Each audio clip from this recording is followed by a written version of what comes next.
When you think about plane accidents, they're uncommon in aviation. Though you and I both can name at least 10 aviation crashes throughout the decades, it is still a lessened chance that one would be involved in a plane accident, let alone a plane going missing, when compared to the thousands of flights that depart each day. Over the years, America has seen its share of plane collisions, incidents, and even planes going missing. But they are a rarity. It's not every day a plane just vanishes. The Malaysia Airlines aircraft is the first that comes to mind. Just some background. The Malaysia Airlines flight MH370 was a scheduled passenger flight that disappeared on Saturday, March 8, 2014, when flying from Kuala Lumpur International Airport in Malaysia to Beijing Capital International Airport in China. The aircraft involved was a Boeing 777-200ER, carrying 239 people on board, including passengers and crew. The flight was never fully recovered. The disappearance of Flight 370 in 2014 remains one of the greatest mysteries in aviation history, and despite extensive search efforts, the main wreckage of the aircraft has not been located. In 2015, there was debris found along the shores of Indian Ocean and the eastern coast of Africa.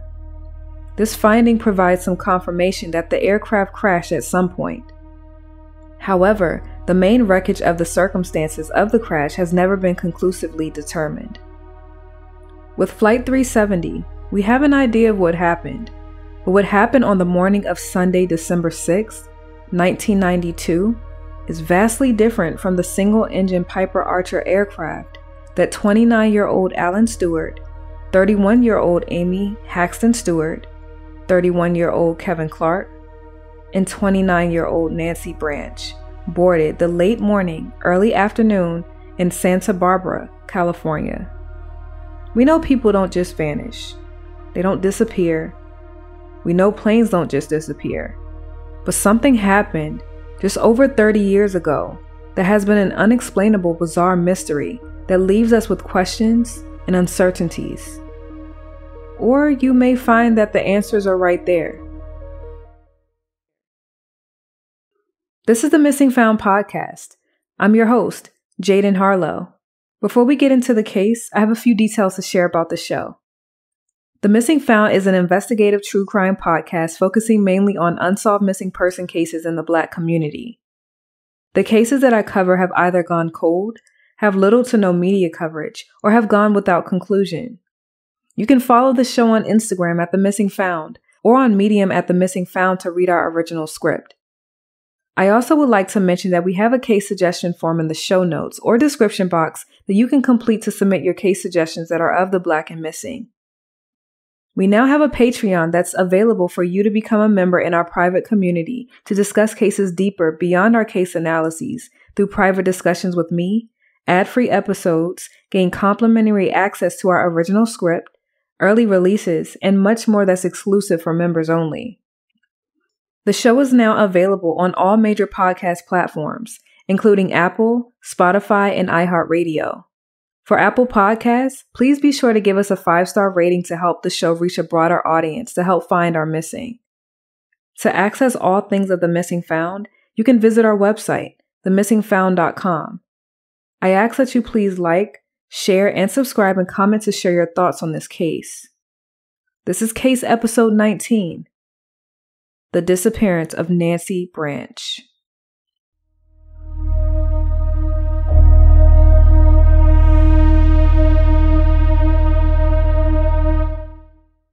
So who was Nancy Branch? Nancy Elizabeth Branch was born on Monday, February 25th, 1963 in California. Now, there aren't many public details on her family, nor any intricate details on her private life. We do know that Nancy was well educated because at age 21, she graduated from Stafford University in 1984 with a degree in psychology. After graduating, she started working at Advanced Micro Devices in Sunnyvale, California. It's not clear exactly what her role was at AMD, but the company is an electronic manufacturer. While working at AMD, she met her fiancé, Kevin Clarke. The couple was active and shared common hobby interests in racquetball, diving, and traveling. From what I've gathered, and it has not been mentioned in any of the scarce media coverage and articles, but I believe she resided in San Jose, California, a 25-minute drive from the Palo Alto airport that Nancy, her fiancé, and friends were supposed to disembark. Unfortunately, that never happened. The case details. Nancy, along with her fiancé, Kevin Clarke, and their two newlywed friends, Amy and Alan Stewart, were taking a quick weekend getaway in Santa Barbara. The plane ride is only 1 hour and 15 minutes from Palo Alto to Santa Barbara, so it was a close and short vacation that was not too far from home. It's unclear exactly what activities both couples partook in while on their quick getaway, but they wanted to get back to Palo Alto so one of the couples can purchase a Christmas tree, and assumingly because they had work the next day. After they boarded the plane, there was initial communication from the pilot, but then it stopped 8 to 10 minutes into the trip after takeoff. Nothing. There was a tip that led the search and rescue operation to the Big Basin area and a few other locations in California, but nothing ever materialized, with no sign of the aircraft nor its occupants. This is where it goes dark for 31 years. The case breakdown. Our occupants. The occupants on the aircraft were Nancy Branch, Kevin Clarke, Amy Haxton-Stewart, and Alan Stewart. At the time of the trip, Amy and Alan were only 6 weeks wedded. They made plans to take their honeymoon in South Africa in January 1993. Nancy and Kevin had just got engaged. There were several new beginnings on this trip, but it ended in a bizarre mystery that is still carrying on today. The pilot. The details on the pilot are scarce. In addition to the 3 passengers, the pilot is also missing. As of right now, in research, we don't know what the pilot's name is or anything relating to him or her. Shortly, you will find that the pilot is not so much a mystery and not too far off. The weather. I checked the weather archives for December 6, 1992 in Santa Barbara, and it was supposed to reach a high of 57 degrees Fahrenheit. According to Weather Underground, around the time of takeoff, it was 54 degrees and the condition was cloudy and windy. The wind speed was 21 miles per hour, which is still relatively safe to fly. Wind speed at 21 miles per hour can be described as a breeze and does not affect life or property, making it safe to fly, even a small aircraft.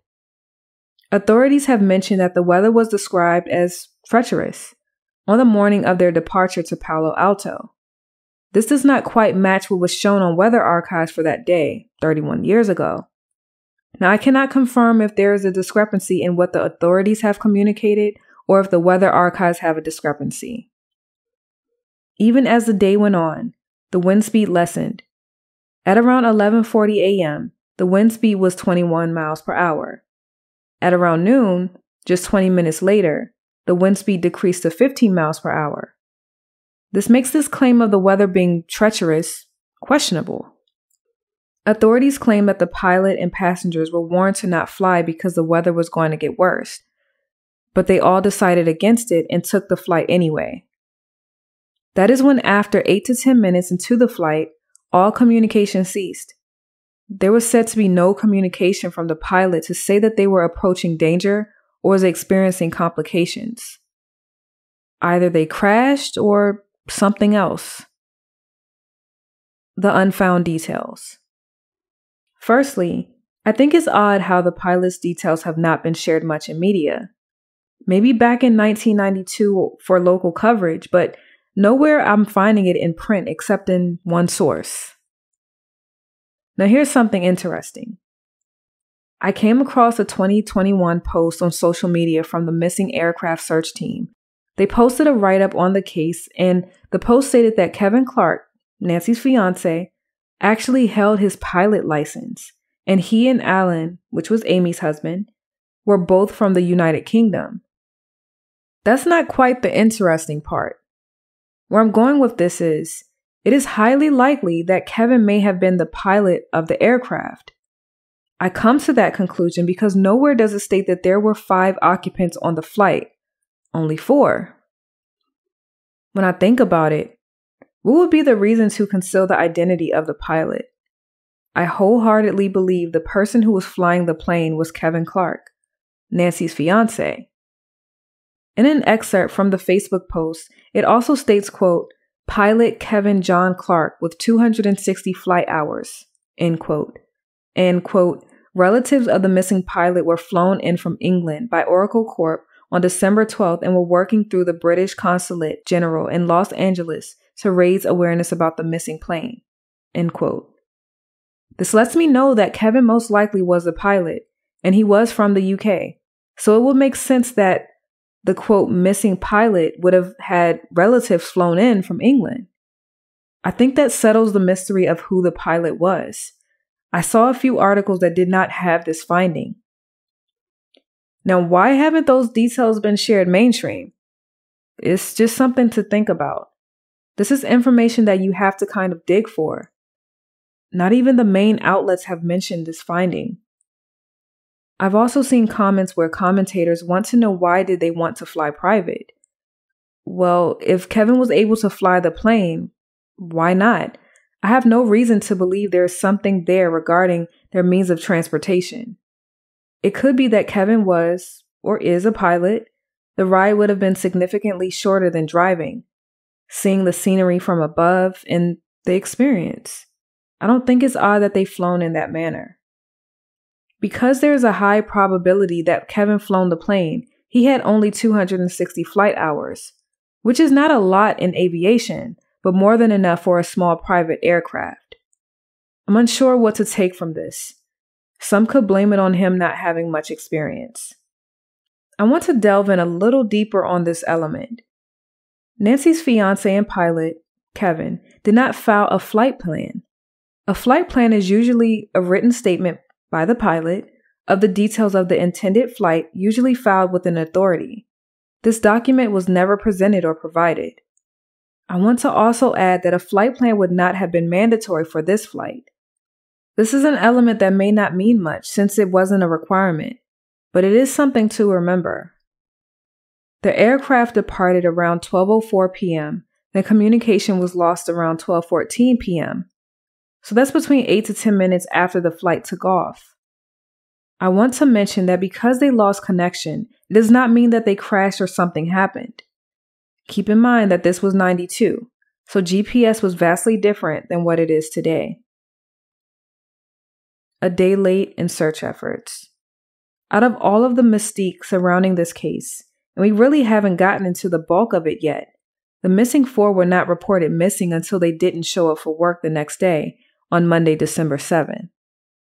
This is what prompted the search that started on Tuesday, December 8th. There was a search base established to check the route. Another interesting mention is that the post stated that the search base had also checked the two routes that Kevin usually took.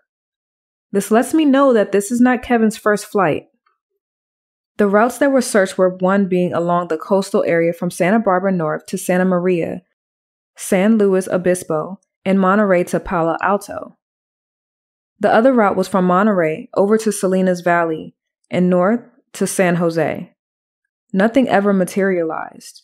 No remnants of the aircraft, and no trace of Nancy, Kevin, Amy, nor Alan. On the same day, December 8th, the employers of the missing couples leased an aircraft based at Santa Maria that was equipped with infrared technology to support the search effort. The leased aircraft began flying sorties on Wednesday, December 9th, focusing its efforts on the areas surrounding Santa Barbara, Gaviota, and Point Conception. The aircraft did detect an object floating near the surface of the ocean offshore from Halama Beach, south of Vandenberg Air Force Base. This finding was investigated, but they could not locate the object. A water search was initiated on Thursday, December 10th, but the Santa Barbara dive team could not locate the object either. Just hours later, an unknown substance was washed ashore on Halama Beach. It's not clear what the substance was. On December 11th, there was wreckage spotted in the vicinity of Bakersfield in Kearns County, but this wreckage was never confirmed to be associated with Nancy and the missing three.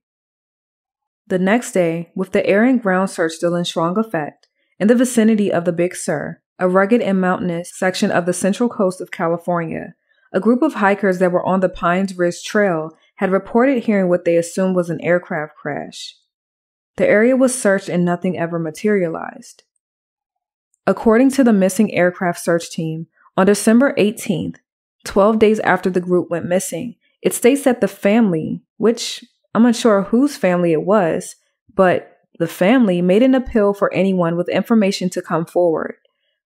The appeal was for anyone with information, but they were specifically targeting anyone who was on Hollister Ranch and Halama Beach, since those who were on the beach claimed to have seen a low-flying aircraft. Officials concluded that based on the time frame and the route, they would have crashed somewhere along the coast. Aside from the hikers reporting of the assumed crash they heard, there was one other lead of a crash site in the Big Bend State Park near Santa Cruz. Again, nothing ever materialized, and if it did, it was never confirmed nor verified. Before the crash with the missing four, there was another aircraft that went missing on April 3, 1992.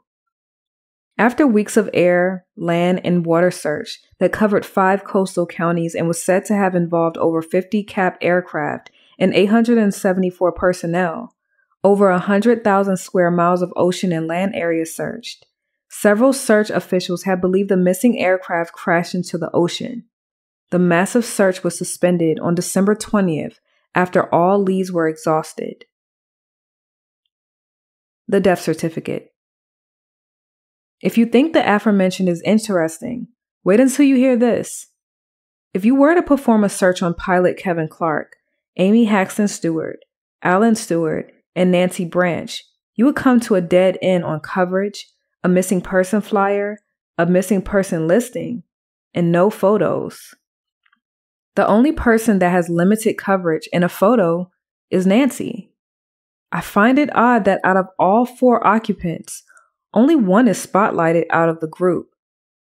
Typically, when a person goes missing and there are several people that are missing with them, you can usually link to their missing person details from that one missing person's page. Not in this case. While I was researching about the missing 4, I noticed that Amy has a death record of December 1992, while Nancy is still considered missing. I can only assume that Amy was legally declared deceased after 5 years, and her death on record is December 1992, the time the aircraft went missing, and the date she and the others may have died, if they did in fact crash.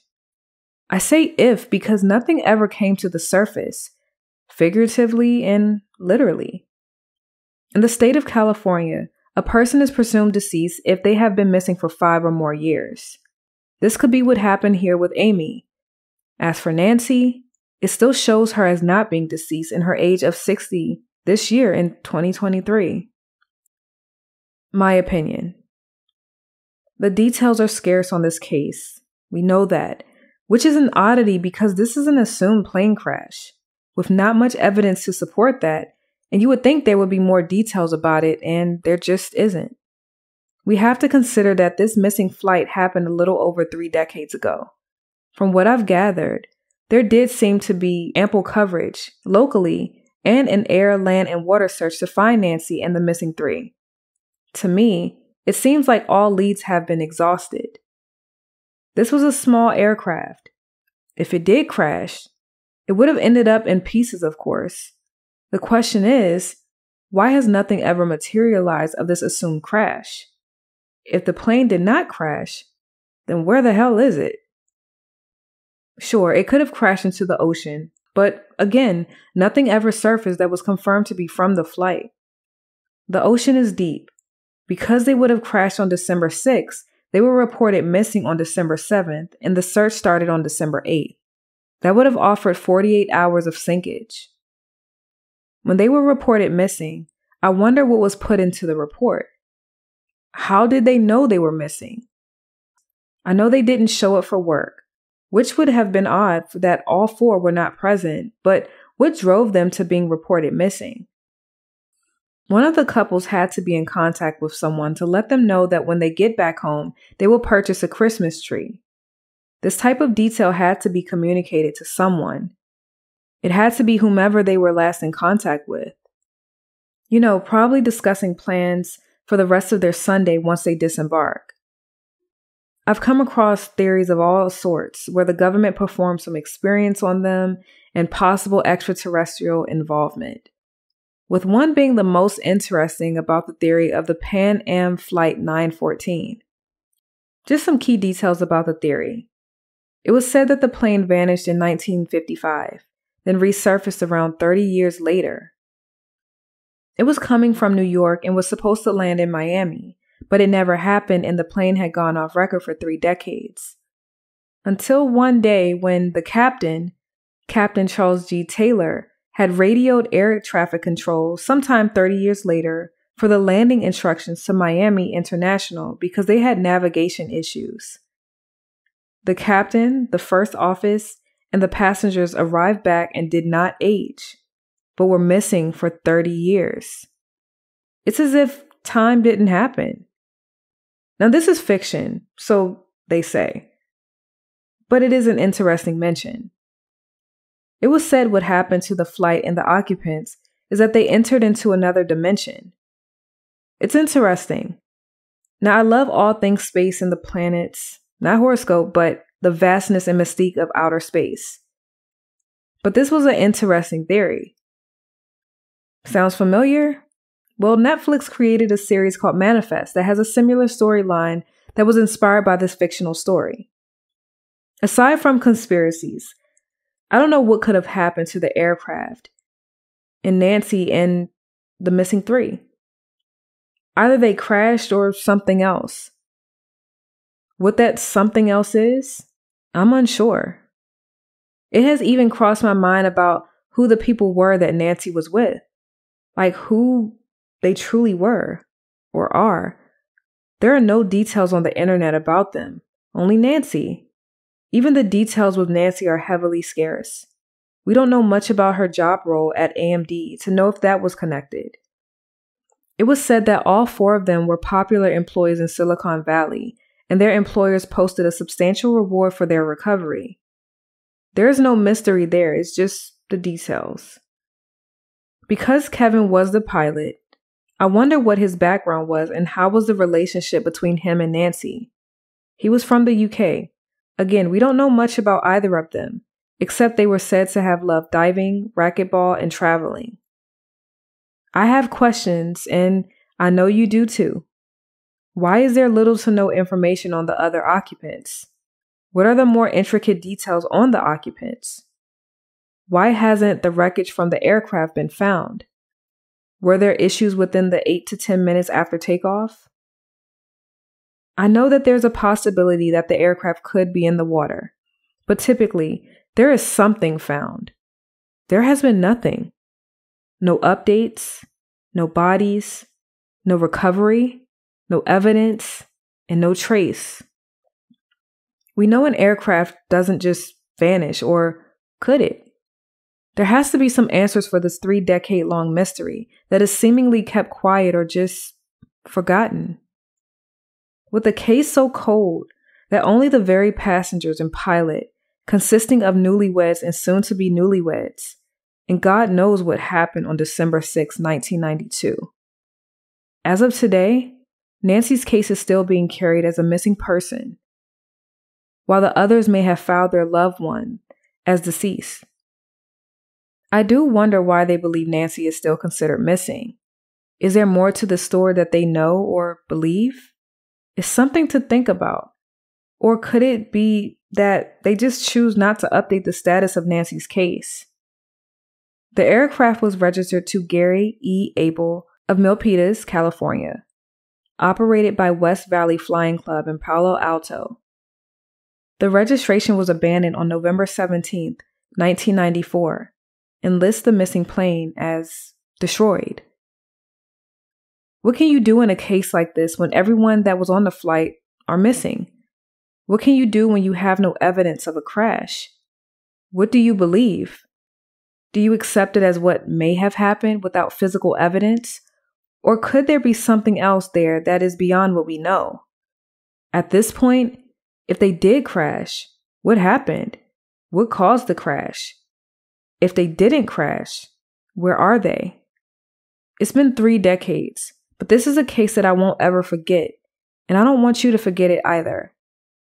Until people start talking, bringing this up in media again, this case will remain open, unsolved, and bizarrely cold.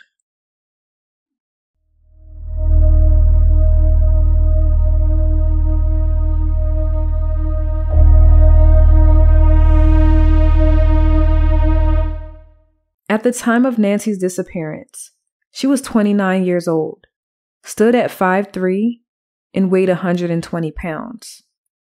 Nancy is a female, African American, has brown eyes and brown hair. She has both ears pierced. Nancy is considered missing, injured, or lost, but her fiancé, Kevin Clarke, and friends Amy and Alan Stewart does not have any details outside of what has been communicated under Nancy Branch. Amy shows a death record of December 1992, the month and the year they all disappeared. It is unclear what their status is. Nancy would be 60 today, in 2023. If you have any information or leads in the disappearance of Nancy Branch, her current whereabouts, or any information concerning Nancy or any of the missing 4, it should be directed to the Menlo Park Police Department at 662-621-8151. I want to thank you for your viewership of Nancy's case. I'm sure her family is still awaiting answers. We know people don't just vanish. There has to be answers to this 30-year, 3-decade-long mystery. Whether she and the other occupants were involved in a crash or something else happened. We need answers, and we need people to start talking about this case. Hopefully, we don't have to go another decade without knowing. As always, please be safe, be vigilant, and always be aware of your surroundings. May God bless and keep you all. Keep this book of the law always on your lips. Meditate on it day and night so that you may be careful to do everything written in it. Then you will be prosperous and successful. Joshua 1:8.